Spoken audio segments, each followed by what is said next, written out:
Assalamualaikum warahmatullahi wabarakatuh. Salam dan bahagia. Pendidikan ibarat petani menanam padi di sawah. Kodratnya, padi ketika ditanam benih padi di sawah tetap akan tumbuh dan menghasilkan padi, tidak mungkin akan menghasilkan gandum.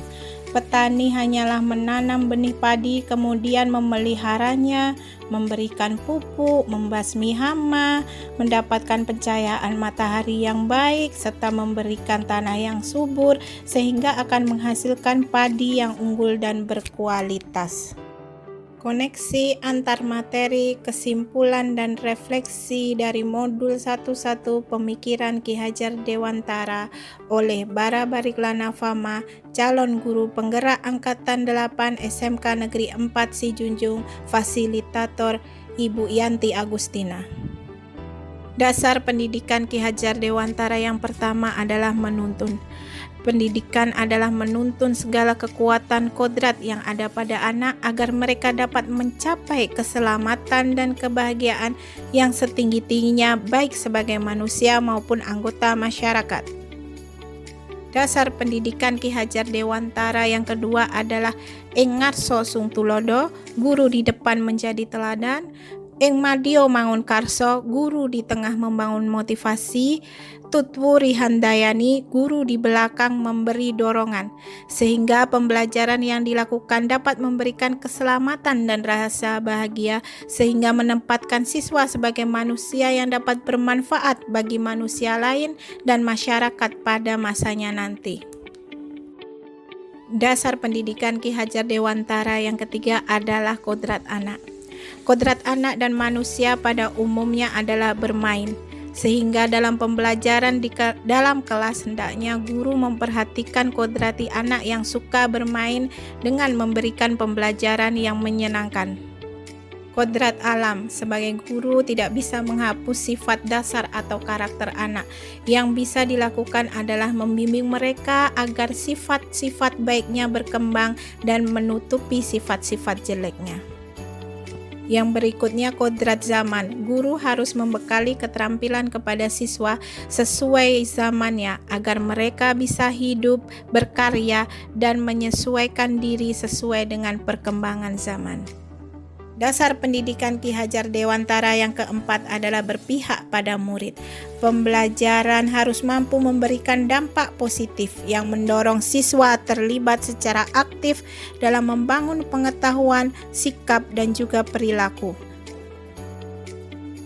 Dasar pendidikan Ki Hajar Dewantara yang kelima adalah bukan tabula rasa. Anak lahir dengan kekuatan kodrat yang masih samar-samar, sudah memiliki kekuatan lahiriah yang telah diberikan oleh Tuhan Yang Maha Esa seperti pendengaran, penglihatan, dan hati. Sehingga sebagai pendidik harus mampu menembalkan laku-laku anak tersebut dengan konteks diri anak dan sosio-kultural budaya. Pendidikan diharapkan mampu melihat potensi kearifan lokal sebagai wadah untuk bereksperimen, berinovasi, dan bermain pada diri peserta didik. Dalam sosial budaya Minangkabau, dalam rangka menebalkan laku anak, salah satu contohnya yaitu alam takambang menjadi guru. Kejadian yang ada di sekitar di setiap harinya dapat diambil hikmahnya oleh siswa. Yang kedua, adat basandi syarat basandi kitabullah. Jadi segala perbuatan yang dilakukan harus sesuai dengan Al-Quran atau kitabullah. Dasar pendidikan Ki Hajar Dewantara yang kelima adalah budi pekerti. Pembinaan budi pekerti atau karakter dapat dilaksanakan melalui berbagai program baik di kelas maupun di sekolah, meliputi kegiatan rutin di sekolah, kegiatan pembiasaan, kegiatan spontan, dan juga kegiatan ekstrakurikuler. Pelajaran di kelas sebelum mempelajari modul 11 yang pertama adalah guru sebagai satu-satunya sumber belajar.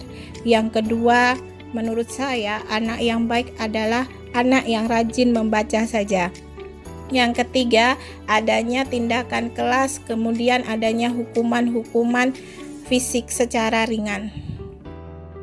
Perubahan pemikiran saya setelah memahami pemikiran Ki Hajar Dewantara. Yang pertama, bahwa anak memiliki karakter yang berbeda-beda, sehingga saya sebagai guru harusnya lebih sabar dan lebih ikhlas dalam menghadapi anak. Yang kedua, memberikan teladan agar mereka bisa melihat dan mencontohnya untuk bekal mereka kelak di masa depan. Yang ketiga, memberikan pembelajaran yang menyenangkan bagi siswa melalui pembelajaran yang bervariasi dan menarik. Hal yang bisa saya terapkan dari pemikiran Ki Hajar Dewantara di dalam kelas yang pertama adalah merancang pembelajaran yang berpusat pada anak. Yang kedua, tidak memberikan hukuman kepada anak. Yang ketiga, berucap dan berperilaku yang baik sehingga dapat menjadi teladan. Yang keempat, lebih sabar dalam membimbing di dalam kelas. Yang kelima, mengenali lebih dalam karakter dan latar belakang siswa, keluarga maupun lingkungannya.